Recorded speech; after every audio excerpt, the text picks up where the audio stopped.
welcome.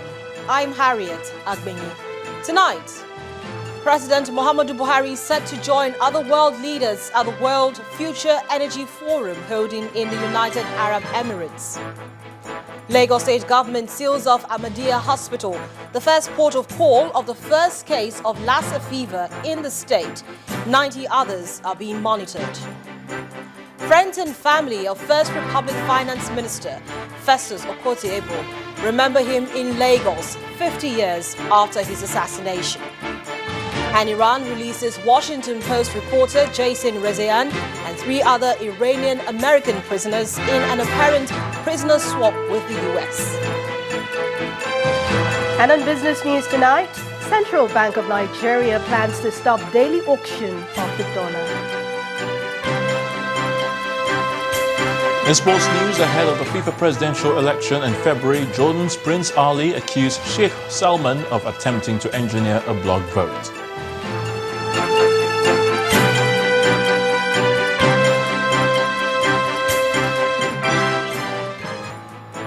The president will on Sunday, January 17, embark on a 3-day official visit to the United Arab Emirates, UAE. In the course of the visit, the president will join the Secretary General of the United Nations, Mr. Ban Ki-moon, Crown Prince Mohammed bin Zayed Al Nahyan of Abu Dhabi, and other participants as a special guest of honor at this year's edition of the World Future Energy Summit. The summit, which is now in its 9th year of existence, has developed into one of the world's most influential events dedicated to advancing future energy, energy efficiency, and clean technologies.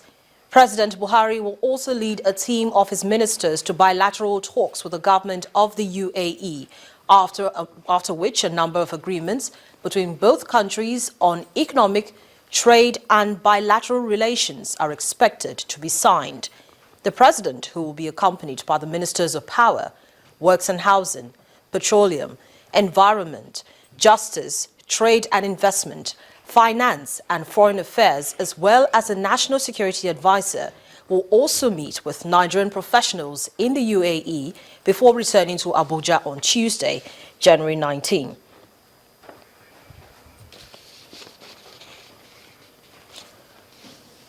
The Ahmadiyah Hospital in Ojokoro area of Lagos State, where the patient diagnosed with the first case of Lassa fever visited before going to the Lagos University Teaching Hospital, Luth, is now under surveillance and sealed off from the public until further notice. According to the Lagos State Commissioner for Health, Dr. Jide Idris, 15 inpatients as well as 25 health workers in the facility will be monitored over the next 21 days. Our correspondent Yomi Otaibe reports.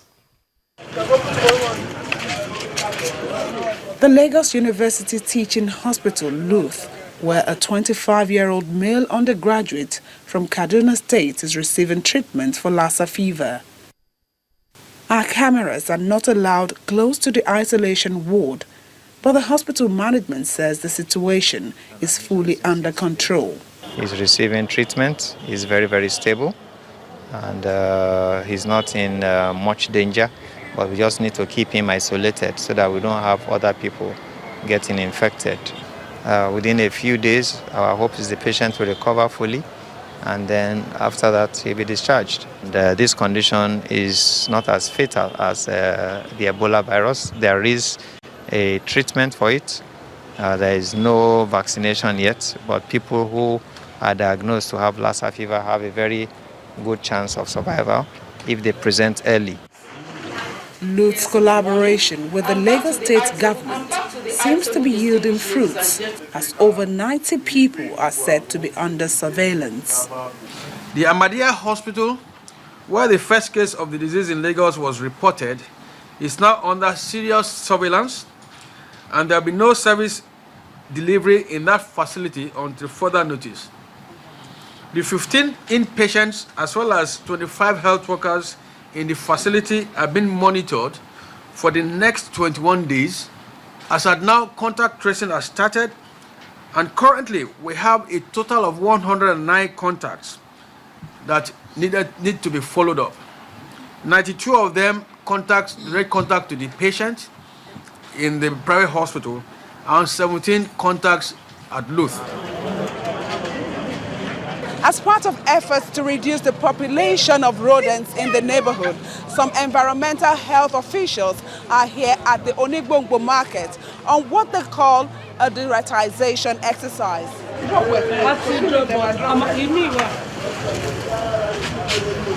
That which you see us drop drop around is what we refer to as bait. It is prepared by solvent and then mixed with chemical potent enough to control rats. The strategy is that we'll drop it this evening because rats are nocturnal in nature.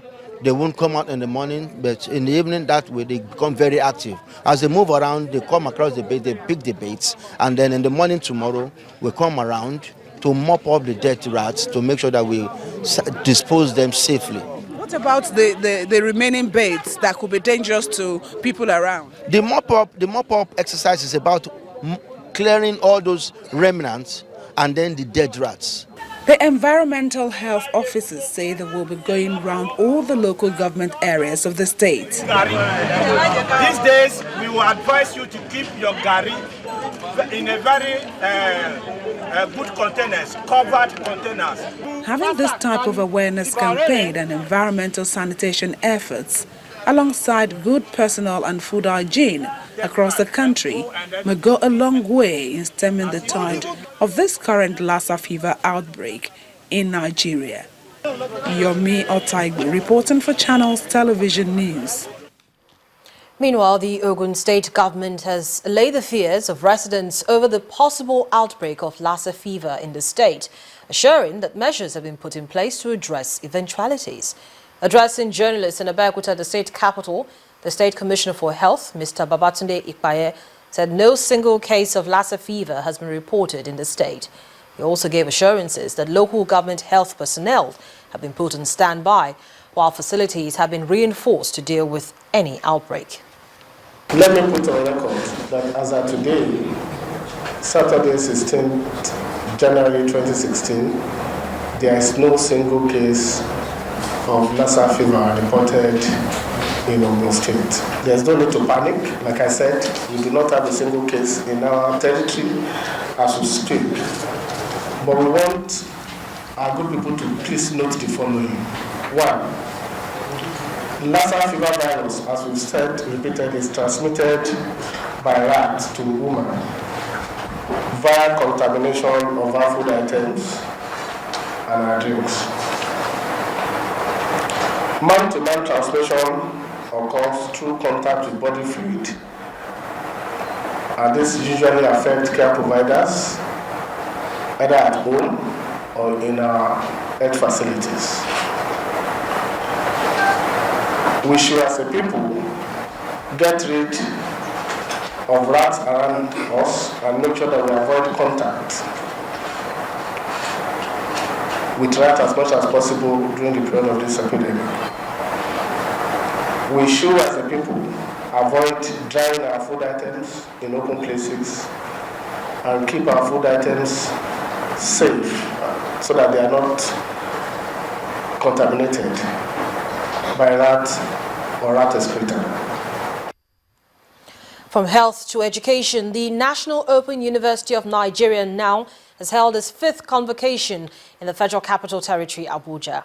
The Vice-Chancellor of the school, Professor Vincent Tenebe, elaborates on the programs and expansion of study centers, which now stands at 72 in different parts of the country.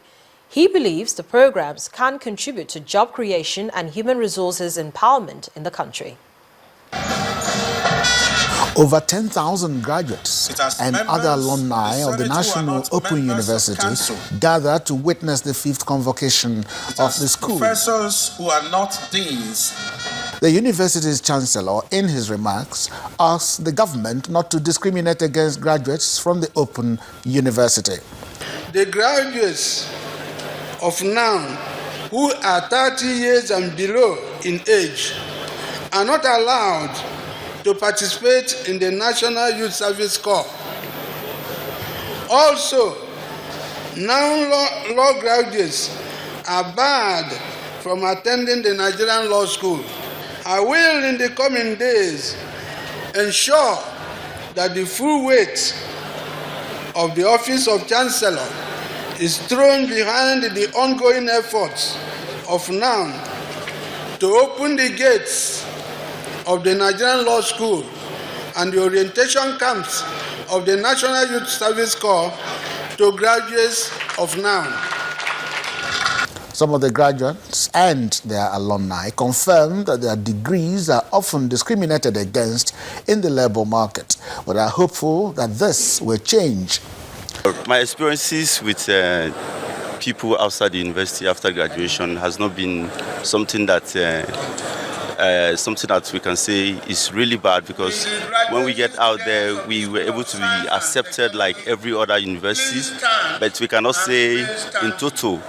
But we still hope that people will still appreciate and accept the Open University certificate like every other university. And this school is still a baby school. They are still in learning processes. There are so much challenges as regards the coordination about the school. It is not yet coordinated, but I think it's in the process now, in which I can see that the thing is already improved rather than when they started then. The Vice Chancellor takes to the podium.